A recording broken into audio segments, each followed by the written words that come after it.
আজই ডাউনলোড করুন আর এনজয় করুন আপনার পছন্দের শো। আরশি মজুমদার মরে যাবে কিন্তু কারোর নাম ভাঙিয়ে টাকা নেবে না। তবে স্যারকে না জানিয়ে শোনো, অকারণে আমার গায়ে কাদা ছিটালে আমি কিন্তু তোমাকে ছাড়বো না। সায়ক, তুমি শেষ করে দেবো। কি করছো তুমি? বাকি টাকাটা আরে ধরো ধরো বলছি, ধরো। এটা আমাকে দিচ্ছেন কেন? তুমি তো বাবলুর ম্যানেজার, তো তোমাকে দেবো না তো আর কাকে দেবো?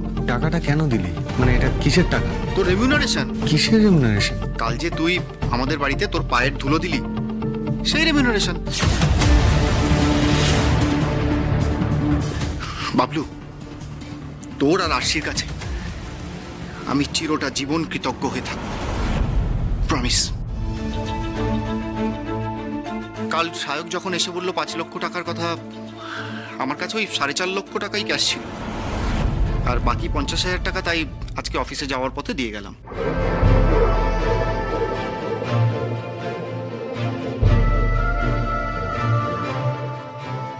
Thank you Bablu. Arshi, thank you so much. Sayak, thank you.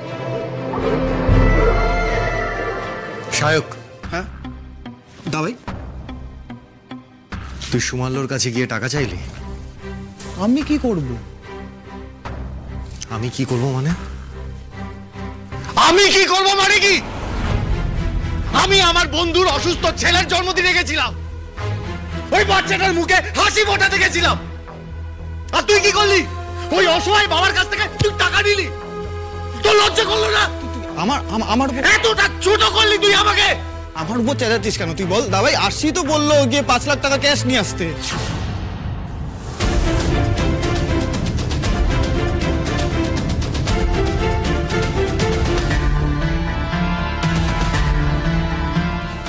এই সায়কদা, তুমি কি বলছো? সায়কদা, এসব আমি কখন বললাম?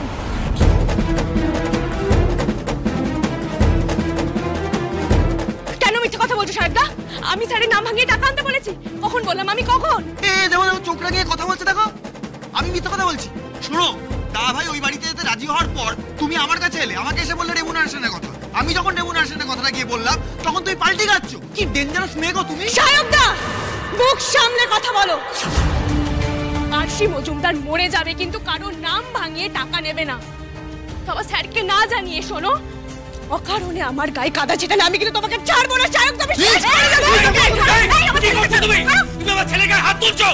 নিজের কাজ হাসিল করে নেওয়ার পর এখন বড় বড় ডায়লগ ছাড়ছো না? হ্যাঁ হ্যাঁ, যেই না ধরা খেয়েছো অমনি বড় বড় বুলি বেরোচ্ছে মুখ থেকে। এই শোনো, আমার ছেলে অনেকদিন ধরে বাবলুর ম্যানেজারি করছে। ও বলুক কোনোদিন আমার ছেলে টাকা কোথা থেকে সরিয়েছে ওকে না জিজ্ঞেস করে। হ্যাঁ, সব তোমার বুদ্ধি। আমার ছেলেটাকে ফাঁসাচ্ছ তুমি। মিথ্যা কথা বলতে লজ্জা করে না? আমার গায়ে হাত তুলছো। স্যার বিশ্বাস করুন, আমি কিছু করিনি স্যার। আরে আমার সায়কদের সাথে কথাই হয়নি স্যার, বিশ্বাস করুন আমি কিছু করিনি। কিন্তু মিথ্যে কথা। দা ভাই, আমার তোর সঙ্গে কথা বলে কনফার্ম হয়ে না উচিত ছিল। কি রে বাবলু, চোখ খুললো তোর? হ্যাঁ, এবার বুঝতে পারছিস তো কেন কথা দিয়ে এসেছিল, কেন তোকে নিয়ে যাবার জন্য এত দরদ উতলে পড়ছিল ওর? সাক্ষ্য, কি বলেছিলাম আমি তোমাকে? প্রোডাকশনে ঢুকেছে তোমার, এরপরে ও তোমার ডেটস গুলো হ্যান্ডেল করতে শুরু করবে, তোমাকে নিয়ে শো তুলবে, তারপর সেই শো থেকে ও কমিশন তুলবে, তোমাকে নিয়ে জাস্ট বিজনেস করবে। নো নো নো মধু, বুঝতে পেরেছো এবার কেন বারণ করেছিলাম বারবার আমি ওকে ট্রাস্ট না করতে? সেদিন বলেছিলে না তুমি, আরশি যদি এরকম কাজ করে তাহলে তুমি মানুষ চিনতে ভুল করেছো। হ্যাঁ হ্যাঁ সাক্ষ্য, তুমি মানুষ চেনো না।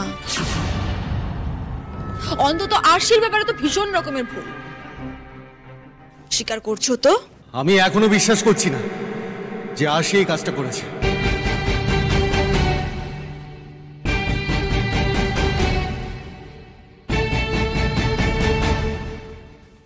যে যাই বলুক, আরশির অনেস্টি নিয়ে আমার মনে কোনো প্রশ্ন নেই। Thank you sir, thank you বিশ্বাস করার জন্য। Thank you so much. ভাই, তুই ওকে ক্লিন চিট দিয়ে দিলি। আমি বুঝতে পারছি না তুই কি বলতে চাইলি। আমি তোর নাম করে এখান থেকে টাকা নিয়ে এসেছি। বাহ, তোর নিজের ভাইকে তুই সন্দেহ করছিস? ভুল তো কিছু বলেনি, মানে ও তো তোরই ছেলে। ও কি করতে পারে আর কি করতে পারে না সেটা আমরা ভালো করেই জানি। বাবলুর বাবা চুপ করো। মানেটা কি বাবলু? এটা বলতে পারলি তুই? তুই একটা বাইরের মেয়েকে বিশ্বাস করছিস আর নিজের ভাইকে তুই ঠকবাজ বলছিস, অবিশ্বাস করছিস? দাদা আমি তোর সাথে আর কাজ করবো না দাদা। আমি এতদিন তোর সাথে অনেস্টলি কাজ করার পরে এটা রিটার্ন পেলাম, এই আঘাতটা তুই আমাকে দিলি। আমি কাজ করবো না দাদা তোর সাথে, আমি করবো না।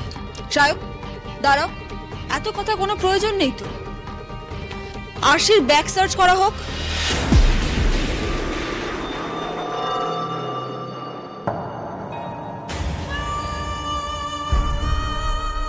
ব্যাগে যদি টাকা পাওয়া যায় তাহলেই প্রমাণ হয়ে যাবে আরশি মিথ্যে বলছে না সায়ক মিথ্যে বলছে।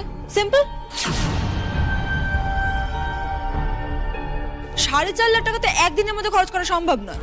এক মিনিট ব্যাক সার্চ হবে মানে টাকাটা তো এনেছে সায়ক, আরশি এখানে কোত্থেকে আসছে?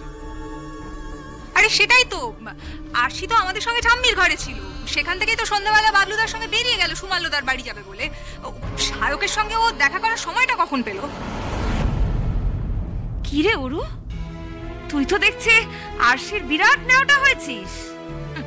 তোকে খাইয়ে পড়িয়ে ডাক্তার বানালাম আমরা, আমরা, আর যেই সব পেয়ে গেলি অমনি ভাইয়ের বিরুদ্ধে কথা বলছিস। ছি ছি, কি নেমো খারাপ মেয়ে রে তুই। খাইয়েছো পরিয়েছো বলে আমি তোমাদের প্রতি কৃতজ্ঞ মাসিমণি, তাই বলে ঠিককে ঠিক বলতে পারবো না, বললেই আমি নেমো খারাপ। তাই বলে আজ খাওয়ার খোঁটা দিলে? আচ্ছা ঠিক আছে, আমার ব্যাগ সার্চ করলে যদি আপনাদের সংশয় কাটে তাহলে আপনারা তাই করুন, আমার কোনো আপত্তি নেই। কিন্তু একটা মিথ্যে বিষয় নিয়ে প্লিজ নিজেদের মধ্যে অশান্তি করবেন না, প্লিজ। বাবাইদা, তুমি একটু আমার ঘর থেকে ব্যাগগুলো নিয়ে এসো না প্লিজ। একদম না, দাঁড়াও। দাদাকে কেন পাঠাচ্ছো? কি ভাবছো কিছু বুঝি না আমি? না আসার পথে টাকাটা গাপ করে দেবে, তাই তো? এই আমি যাচ্ছি। দিদি চলো তো, যাও। স্যার, একটা কথা আমি আপনাকে বলে রাখি, আপনিও জানেন আমিও জানি যে এটা একটা ষড়যন্ত্র। আমাকে বিপাকে ফেলা ষড়যন্ত্র যে চলে তার প্রমাণ কিন্তু আপনি আগেও পেয়েছেন স্যার। কিছুদিন আগে আমার বাবার সাথে যেটা হলো আপনি নিশ্চয়ই ভুলে যাননি স্যার, আর আজকে আমাকে কাঠগড়ায় দাঁড় করানো হলো। সবার সামনে আমাকে এইভাবে অপমান করা হলো। আমার ব্যাগ থেকে যদি কিছু পাওয়া না যায় স্যার, আমি কিন্তু কাউকে ছেড়ে কথা বলবো না।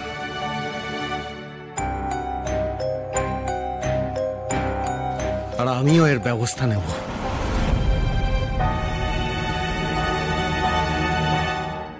কেস করেছে, টাকাটা এনে তো আমি মধুদির হাতে হ্যান্ড ওভার করে দিয়েছি। মধুদি সব শর্ট করে রেখেছে তো, কিছু জিজ্ঞাসা করলে তো ভেঙে কিছু বলেও না। মধুদির সাথ দিতে গিয়ে আমি না কেস খাই আবার।